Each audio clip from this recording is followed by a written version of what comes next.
chilling tales for dark nights.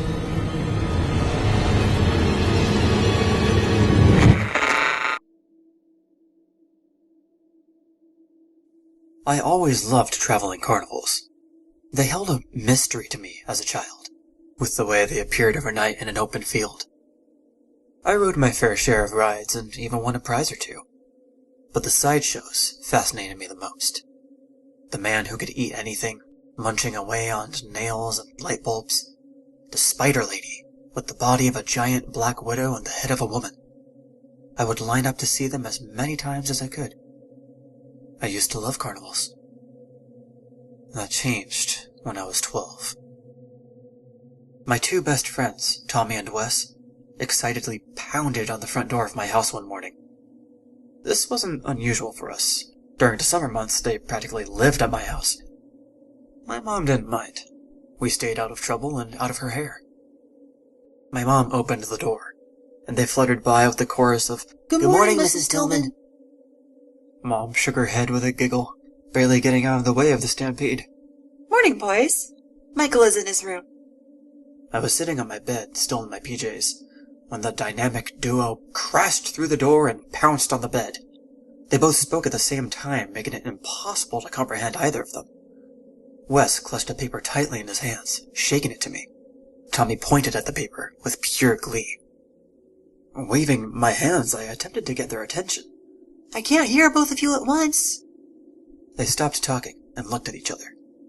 A moment passed, and they both were back at it, trying to outspeak the other. Wes pointed to the flyer in his hand. Clearly, this was what they were so excited about. I took it from him. The flyer was for a new carnival that would be opening this weekend.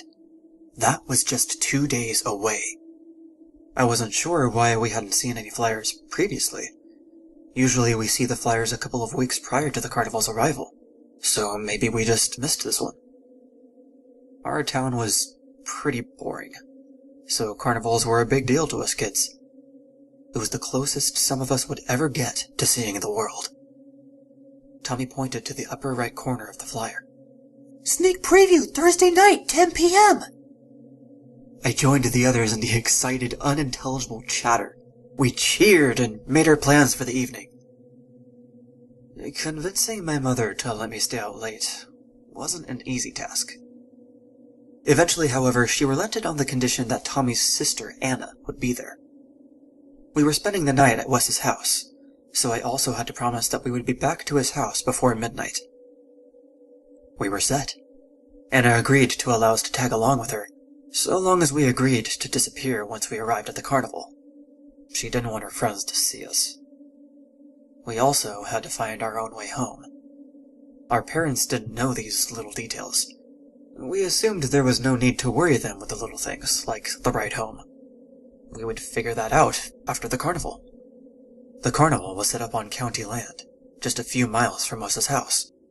If we couldn't catch a ride, we could walk.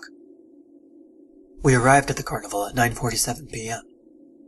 Anna dropped us off by the ticket booth, then disappeared in search of her friends. The excitement grew, and we could feel the electricity in the air. The night itself was dark, making the neon purple lights of the carnival all that much more brilliant. The carnival tents were a mixture of black and purple, giving them a dark yet regal property. It is true the majority of the lights were neon purple, but there were other lights mixed in. The occasional black light cast a glowing hue, making white clothing and the occasional smile light brilliantly. Neat! Tommy exclaimed. He was a man of many words, and most of them were the word neat. We purchased our tickets and waited for the gates to open. Shaking with anticipation, we stared up at the sign. It read, "The Mystical Carnival. Suspend your disbelief." The same name glowed in purple neon in the center of the Ferris wheel. Over by the tilt-a-whirl, organ music danced on the night breeze. The smell of fresh popcorn and cotton candy clung to our nostrils. In one word, it was magic. A little person, dressed in a black suit with a purple shirt, walked up to the gate and swung it open. He held a grumpy look on his face, but he waved us in.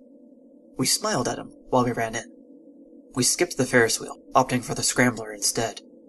A quick game of rock, paper, scissors helped determine who got to be in the middle seat. Nothing like smashing your buddy while spinning at high velocity. Unfortunately, I lost. Next, we took on the Viking's Revenge. The giant boat, swinging high in the air, always made me feel like losing my lunch. That is why I always wait on the cotton candy until after. 11:15 p.m. came, and I begged Wes and Tommy to go see the sideshows with me. I couldn't miss them. We settled on watching the freak show. Wes grumbled that he wanted to get in line for the Ferris wheel. We knew the truth was that he was afraid. Wes was always skittish, especially when it was so dark outside. Tommy nudged Wes in the shoulder, and he reluctantly followed us. 5 minutes until showtime, a raspy voice hissed from a PA system outside the black and purple tent hosting the show. We hurried in and found seats near the front row. It was during the show that I first saw him. His name was the cursed Mr. Mortiss. He was a terribly sad-looking clown. He stood well over 6 feet tall, wearing a white clown costume with black frills on the collar and sleeves. His bald head, all his skin, in fact, was covered in white paint. Mr. Mortiss's lips were nothing more than black slits, and black triangles sat above and below his eyes. He truly was a pathetic sight. When Mr. Mortiss moved, I noticed the bags under his eyes and his droopy cheeks. They made his face appear to be stuck in a perpetual frown. The announcer began his introduction. "Ladies and gentlemen," he paused for effect, "welcome to this very special show. Tonight, you will witness the mystical powers beyond your imagination." The announcer raised his hands above his head. "All fear and watch in awe the cursed Mr. Mortiss. He alone walks between the worlds of the living and the dead." The lights dimmed on the stage. "Prior to this show, the cursed Mr. Mortiss sat in his isolated tomb, communing with the dead. They have given him the answers to questions you have yet to ask him." A murmur went through the crowd. "He wrote the answers on these poster boards set before you, prior to your arrival." Mr. Mortiss stood in front of the crowd, holding the large white boards. "Who will be the first to tempt fate and ask him a question?" the announcer asked the crowd. Wes fidgeted in his seat. "I don't like this."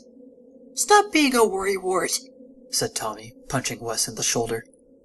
The announcer pointed to a man in the front row in a tweed blazer. "Yes, sir, ask your question." "What are Saturday's winning lottery numbers?"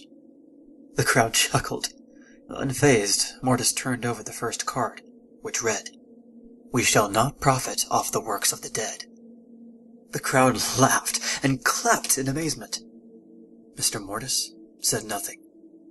His expression never changed, although he did wag his finger at the man in the tweed jacket.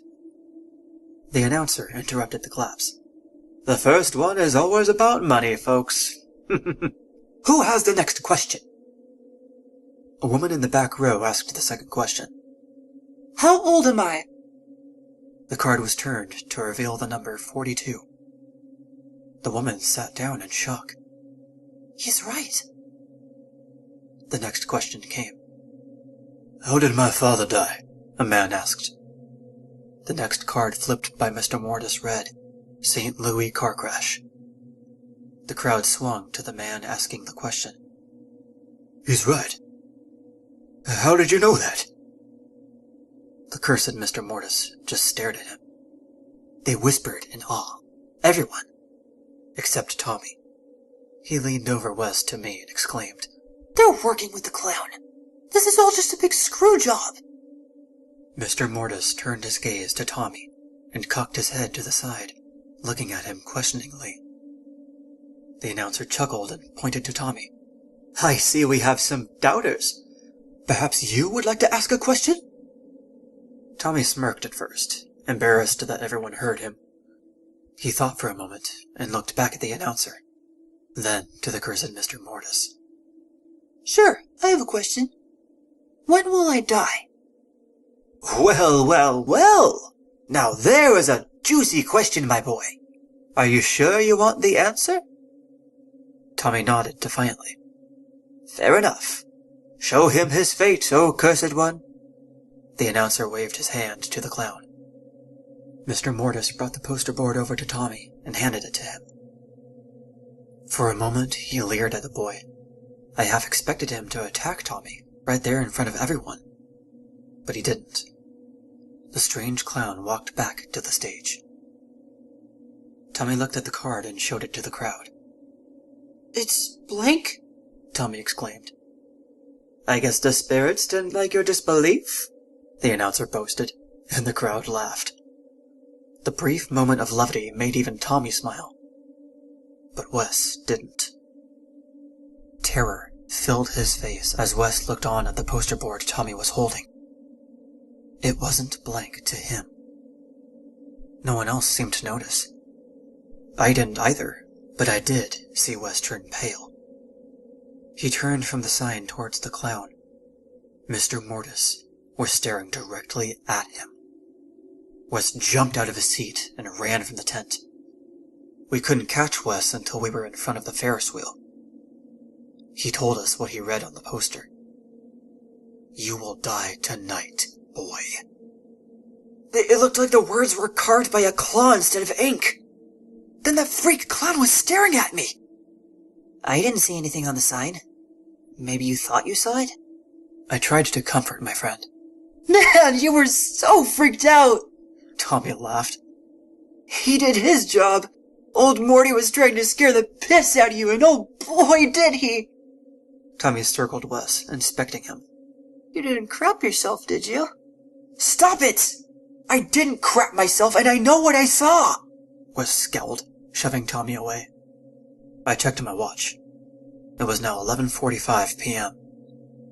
Anna was nowhere to be found, and any hope for a ride home was gone.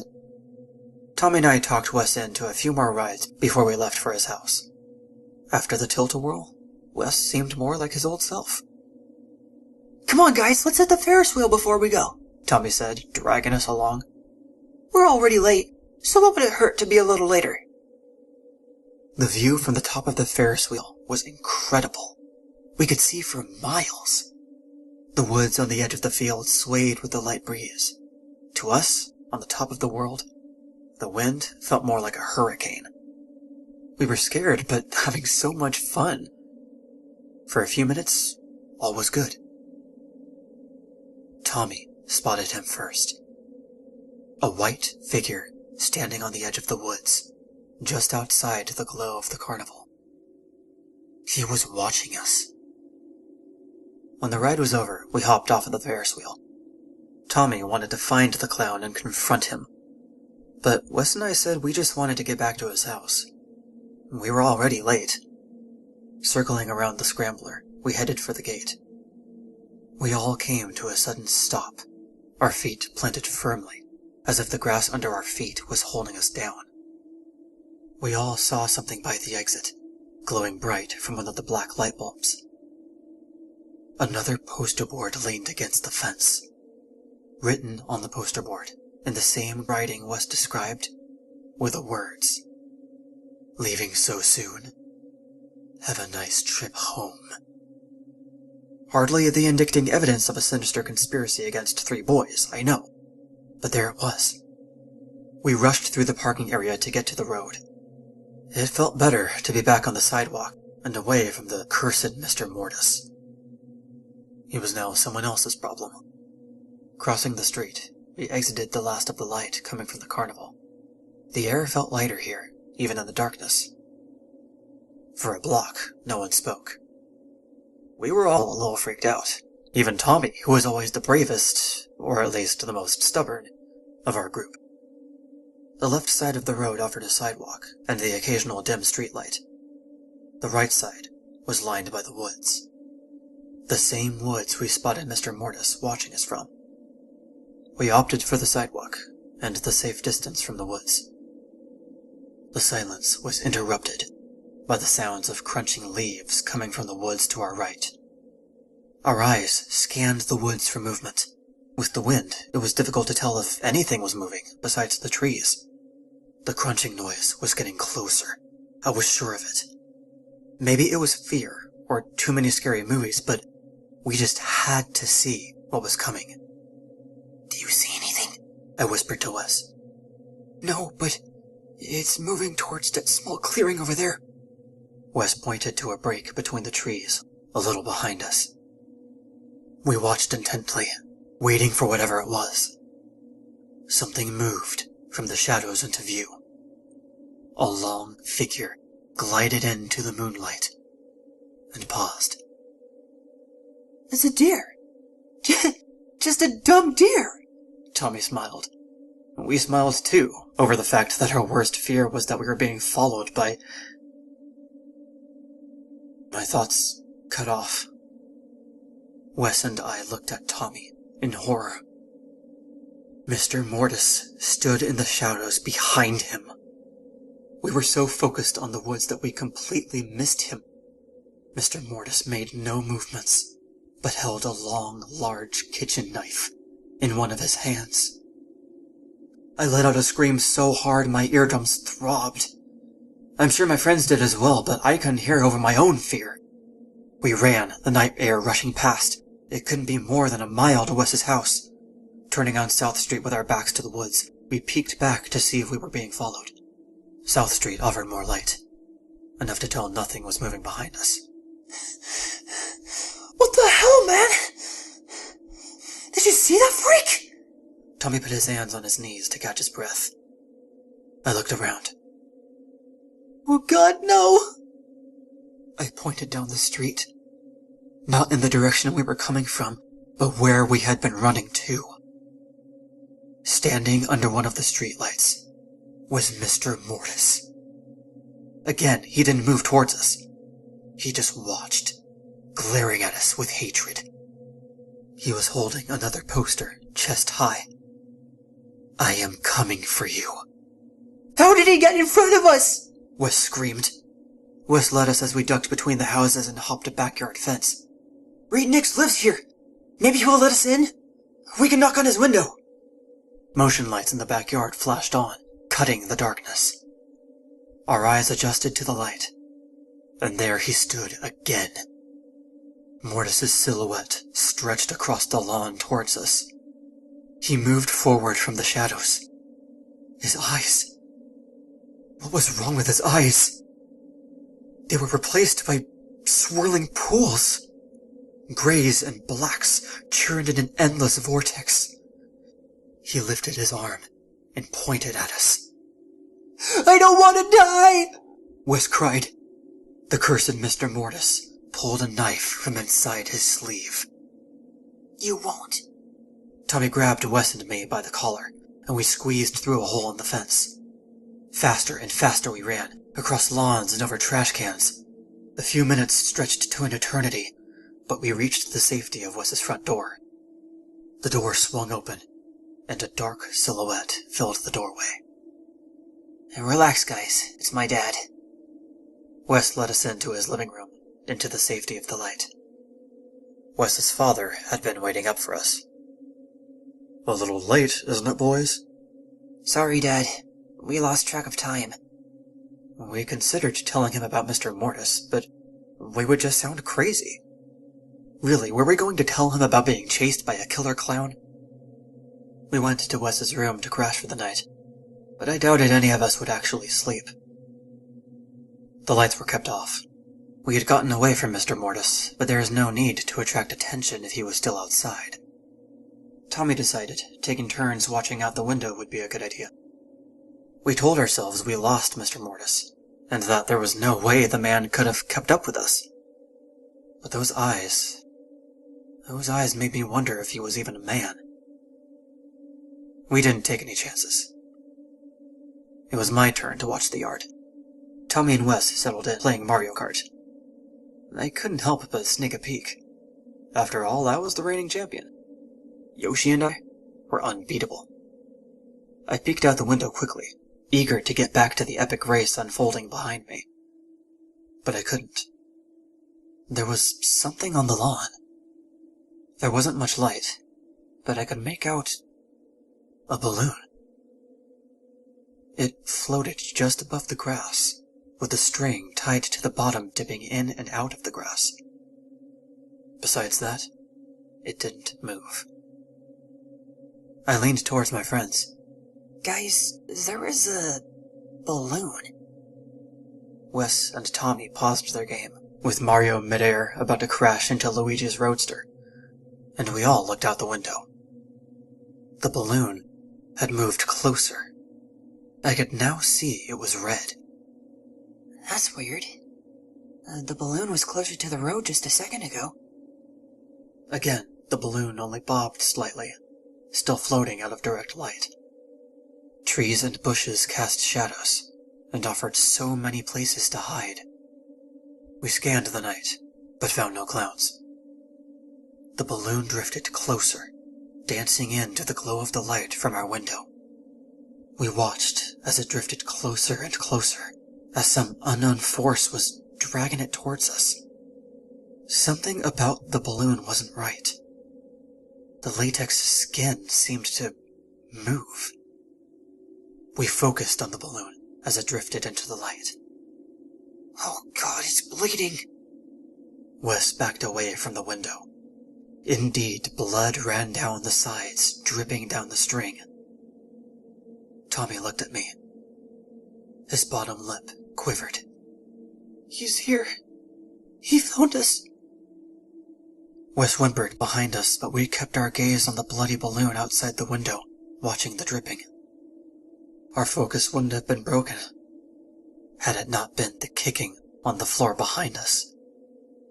We turned. The cursed Mr. Mortiss stood behind Wes, one hand covering his mouth, the other clutching a knife, which was held against Wes's throat. His eyes still glistened black spinning pools. He slid the blade against the tender flesh of Wes's neck. Wes crumbled to the floor. Mortiss lunged for Tommy. No, leave me alone! You killed him! You killed him! In his panic, Tommy knocked the knife from Mr. Mortiss's hand. Mortiss wrapped his hands around Tommy's neck and forced him to the bed. I could hear gagging and wheezing sounds. What should I do? I could run and maybe save myself. No, I had to fight to save my friend. The knife lay on the floor next to Wes's body. I resisted the urge to look at my friend, knowing I would lose my nerve. Grabbing the knife in hand, I plunged it into Mr. Mortiss's back. Out and in, over and over. I wouldn't stop until I heard this mute freak scream. Wes's father burst into the room and turned on the lights.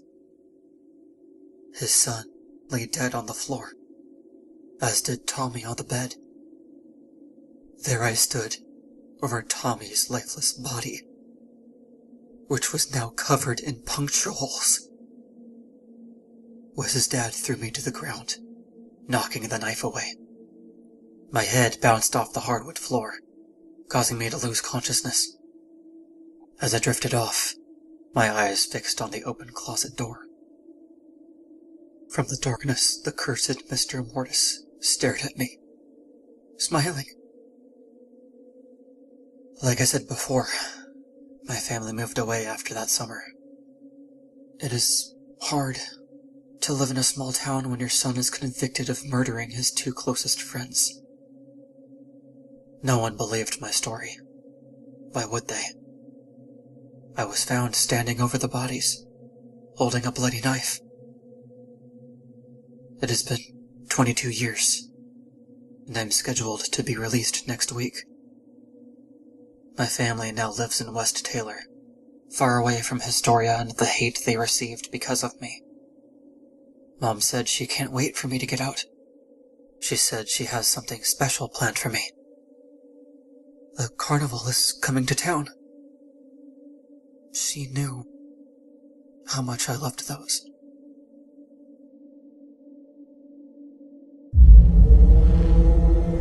tales for dark nights.